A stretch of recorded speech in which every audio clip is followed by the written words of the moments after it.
Online gaming bill पर U turn की तैयारी हम इसलिए नहीं कह रहे हैं कि हम इस बारे में आकलन कर रहे हैं। कुछ संकेत हैं जिनको हम इस तरीके से समझ रहे हैं, क्या वही संकेत सच हैं?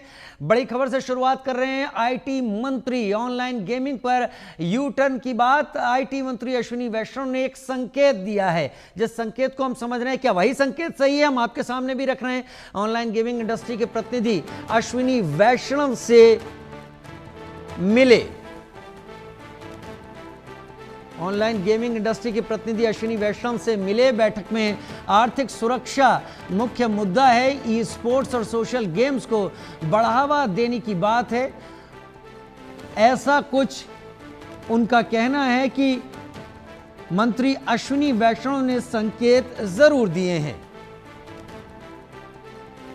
संभव शर्मा मेरे साथ इस वक्त जुड़ गए हैं, क्योंकि हम अपने और मेहमानों के साथ भी जुड़ेंगे, लेकिन यह ज्यादा बेहतर होगा कि पहले हम आपसे अपने लीगल करस्पॉन्डेंट का रुख कर लेते हैं। संभव शर्मा मेरे साथ इस वक्त जुड़ गए हैं। संभव, पहले तो ये बातचीत और ये चर्चा, इस बीच की अदालत में ये बातें चल रही हैं, ये क्या समझा रही हैं? वही जो हम समझ रहे हैं या फिर रीड बिटवीन द लाइंस कुछ और है? जरा डिटेल में बताएं। जी बिल्कुल।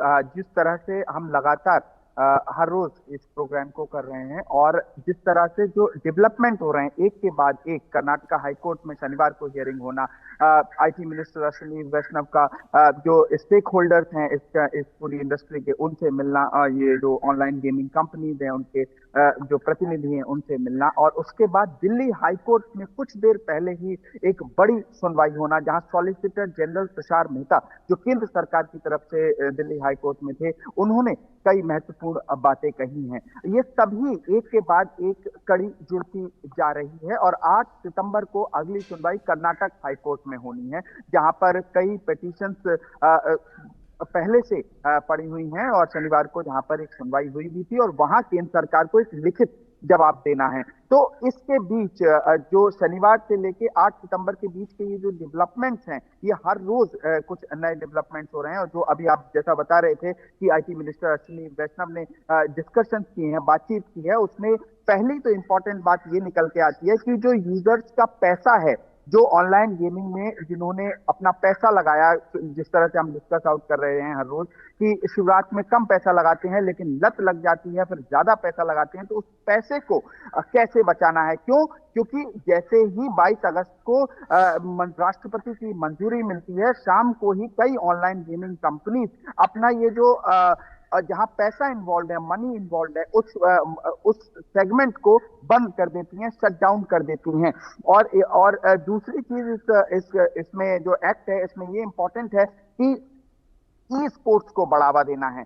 अब ये तो ओरल बातें हो गई, एक तरह से एक बुनियादी ढांचा कैसे तैयार होगा, किस तरह से ई स्पोर्ट्स को बढ़ावा दिया जाएगा। एक on one hand e sports को बढ़ावा देना और दूसरी तरफ जो ऑनलाइन गेमिंग है और जिसमें पैसा इन्वॉल्व है, मनी इन्वॉल्वमेंट है, उसे पूरी तरह से बंद करना। उसका इस पूरे कानून को अमली जामा पहनाने के लिए रेगुलेशंस बनाने की जरूरत है, रूल्स बनाने की जरूरत है। उसी के लिए सॉलिसिटर जनरल तुषार मेहता ने दिल्ली हाईकोर्ट में आज कहा है कि एक बार ये जो कानून है वो आशेप में आ जाएगा तो उसके बाद कुछ एक रेगुलेटरी अथॉरिटी बनाई जाएगी और कुछ नियम बनाए जाएंगे। जिस तरह से कल आप डिस्कस कर रहे थे कि जो आम जनता के, जो गांव में खासकर लोग हैं, उनके बड़े बेसिक से बुनियादी से सवाल हैं कि भाई मेरे पैसे का क्या होगा, या मेरा मान लो मैंने 21 तारीख की शाम को पैसा लगाया, 22 तारीख को वो शट हो गया, तो मेरे पैसे का क्या होगा। ये तमाम चीजों पर अश्विनी वैष्णव की ये इंपॉर्टेंट मीटिंग,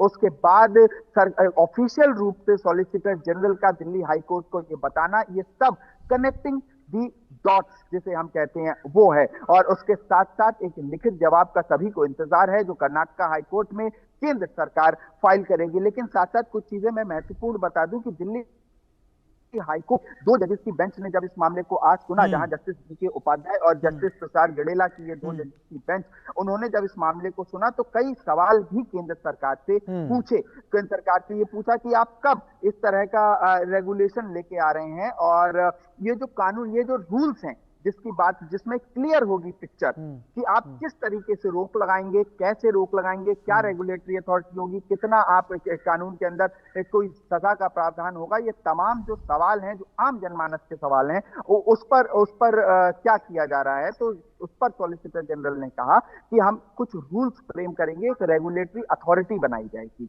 तो अब ये रेगुलेटरी अथॉरिटी जब ये कानून अमल में आ जाएगा तब बनाई जाएगी। लेकिन देखिए, जिस तरह से कर्नाटक हाईकोर्ट में इस कानून के अमल पर रोक लगाने की ही याचिका थी सीए सुंदरम जो वरिष्ठ अधिवक्ता हैं उनकी, तो उस पर रोक तो कानून पर नहीं लगाई गई थी, लेकिन केंद्र सरकार से जवाब मांग लिया गया था।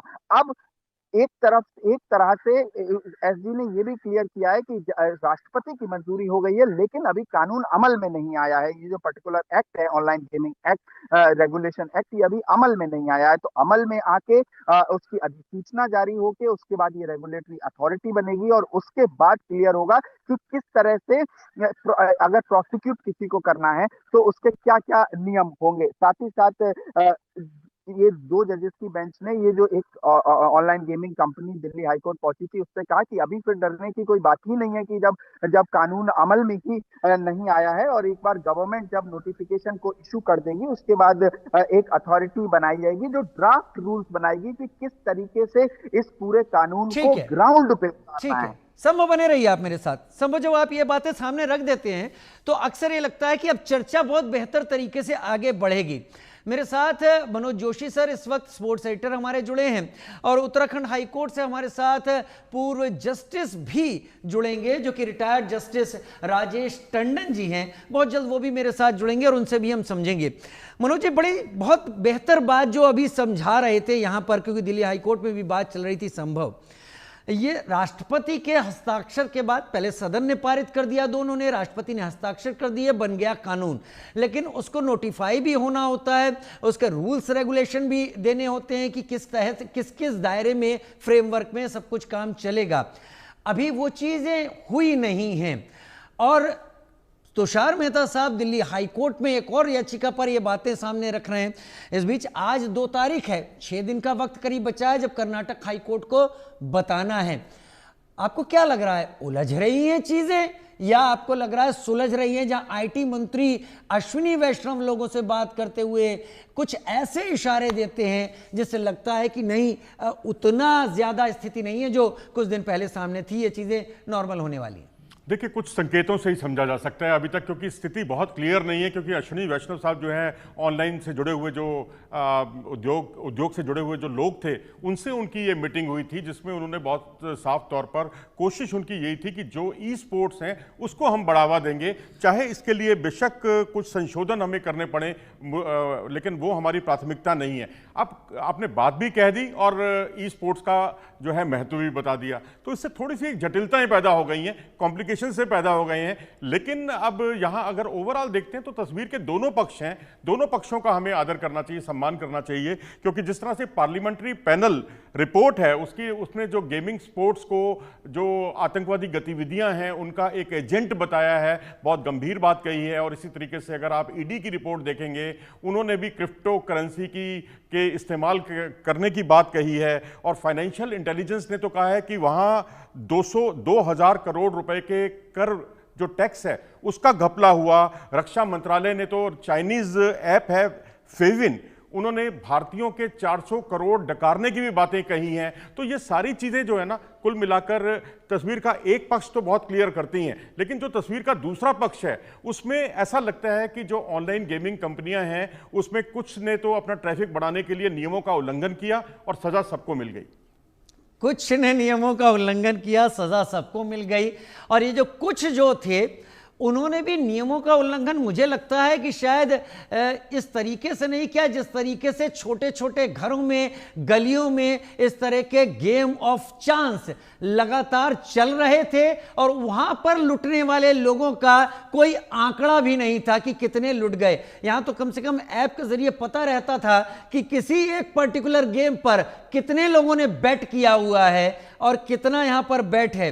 संभव मैं कर्नाटक को लेकर और दिल्ली हाईकोर्ट की सुनवाई को लेकर, एसजी तुषार मेहता ने यहां भी बात रखी। SG Tushar Mehta hopefully Karnataka high court में जाकर भी 8 तारीख को बात रखेंगे। आईटी मिनिस्टर जो कह रहे हैं, क्या थोड़ा सा मोल्ड हो रही है सरकार इस वक्त? क्योंकि कहीं बहुत ये बात पर जोर दिया गया कि जो रेगुलेटेड चीज नहीं थी उन्हें ऐप ने रेगुलेट किया और एक वे आउट दिया, नहीं तो इस तरीके से तो जगह जगह सारी चीजें खुलने लगेंगी। संभव रहे हैं हर रोज वही बात है कि 3 भागों में केंद्र सरकार ये जो पर्टिकुलर कानून है इसने 3 भागों में डिवाइड किया। एक तो रियल मनी गेम जो पूरी तरह से बैंड है, उसे बैन किया गया है। दूसरी तरफ ई स्पोर्ट्स, उसको बढ़ावा दिया जा रहा है, और उसके साथ साथ जो सोशल गेम्स हैं या ई स्पोर्ट्स है उसका बढ़ावा है। और जो यूजर का पैसा है जो पहले लगा चुका है यूजर, जैसे मैं कह रहा हूं कि 21 तारीख की शाम को लगाया और 22 तारीख को इन ऑनलाइन गेमिंग कंपनीज ने इसे बैन कर दिया, तो वो पैसा कैसे आएगा? ये तमाम ऐसी पेचीदगियां हैं जो आम जनमानस के दिमाग में हैं, और इसी वजह से ये सब चीजें क्लियर होनी है। और मैं संभव 1 मिनट के लिए आपको रोकूंगा क्योंकि बड़ी देर से हम इंतजार कर रहे थे। फॉर्मर जस्टिस राजेश टंडन जी, जो कि पूर्व जज उत्तराखंड हाई कोर्ट के जस्टिस हैं, हमारे साथ जुड़ गए हैं। टंडन जी, बहुत स्वागत है आपका हमको समय देने के लिए और चीजें समझाने के लिए, क्योंकि जब जब आपने अपने पूरे टेन्योर में मुकदमों को ऐसी चीज़ों को इंटरप्रेट किया होगा, सुना होगा, तो आपने बारीकियों को बहुत नज़दीकी से देखा होगा। ऑनलाइन गेमिंग के बारे में जितनी बातचीत हुई है और जो कुछ हुआ है, एक बात तो ये सर कि संसद पास कर चुकी है, दोनों सदन, राष्ट्रपति हस्ताक्षर कर चुके हैं, अभी नोटिफाई नहीं हुआ है और बीच में ये सारी चीज़ें सामने आ गई हैं। आईटी मंत्री कहते हैं कि आर्थिक सुरक्षा बड़ा मुद्दा है। सरकार क्या कहीं फंस गई है? जैसे ऑनलाइन गेमिंग कंपनियां कहती हैं कि हमने गली नुक्कड़ छोटी छोटी जगहों पर बर्बाद हो रही पब्लिक को हमने एक वे आउट दिया। यहां पर हमारे यहां इस तरह के गेम में ये पता था कितने लोग बैट कर रहे हैं, पहले तो कुछ भी नहीं होता था, और हम सरकार को टैक्स भी देते हैं, तो हमारे ऊपर ये क्यों? क्या स्टेक होल्डर से बात सरकार का ना करना एक बड़ा इश्यू हो सकता है सुनवाई में? सर, आपका क्या, क्योंकि आपने इन चीजों को बहुत नजदीकी से देखा है। सर नमस्कार। सर नमस्कार। जैसा कि मुझे पता लगा अभी आप लोगों के वाद विवाद से, प्रोग्राम से, कि मैटर ऑलरेडी सब जुडिस है before the Karnataka high court, before the Delhi high court. Sir, इसलिए बहुत ज़्यादा कमेंट्स करना मेरे लिए न्यायोचित नहीं है, लेकिन फिर भी चूंकि मैं इंफॉर्मेशन टेक्नोलॉजी का चेयरमैन रहा हूँ, प्रेसिडेंट ऑफ इंडिया द्वारा अपॉइंटेड, 3 साल मैंने वर्क किया है, तो गाइडलाइंस मैं थोड़ी सी बता रहा हूँ आपको।